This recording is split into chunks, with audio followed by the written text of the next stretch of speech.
د پاکستان او طالبانو تاریخي خوبونه په اوبو لاهو شول. تازه دمي کومنډویان د جګړې میدان ته راستنیږي.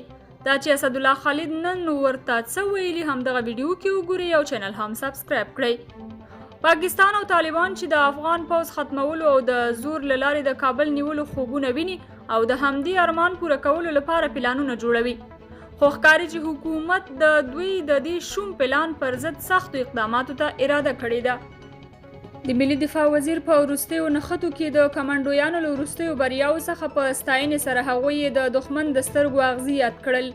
د ملي دفاع وزیر ستر جنرال اسدالله خالد نن مازیګر د 430 تنه افسرانو، بریدملانو او سرتیرو چې د کمانډو د تقویتي کورس له مسلکي او تکتیکي پرمختللو تعلیماتو وروسته نن خپل فراغت جشن نیولی او ګډون وکړ. د ملي دفاع وزیر د کمانډویانو فراغت یې دوی ته مبارکي وویل او هغوی یې له هیواد څخه د خپلواکه دفاع لوی مسؤلیت ته متوجه کړل او زیاته یې کړه تاسو له دښمن سره په مخامخ جګړه کې ثابته کړه چې د هیواد له هرې لویشتې خاورې څخه ساتنه کوئ او د جګړې په ډګر کې ستاسو په حضور سره د دښمن ځان لړزیږي. د ځانګړو عملیاتو د قل اردو قومندان تورن جنرال هیبت الله علیزي د دغو کمانډویانو فراغت په اوسنیو شرایطو کې د ارزښت وړ وباله او ویې ویل کمانډویان او ځانګړي قطاعت په هیواد کې د سولې او ټیکاو لپاره جنګیږي او هر ډول قربانۍ ته آماده دي.